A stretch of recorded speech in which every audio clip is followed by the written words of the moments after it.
Binatikos na kongresista sa Pangasinan na sinagot ang issue sa insensitive na pahayag sa mga nasalanta sa Cebu. Para sa detalye kasama natin, Idol Matthew Pacheco. 104.7 IFM. Report!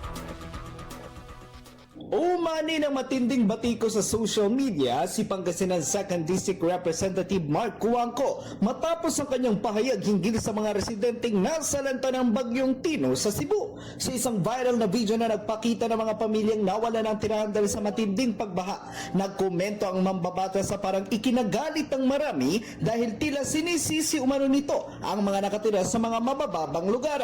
Maraming netizens naman na nagpahayag ng pagkadismaya, tinawag siyang insensitive at out of touch sa paniniwalang hindi nito nauunawa ng kalagayan ng mga maghihirap na walang kakayahang manirahan sa mas ligtas na lugar.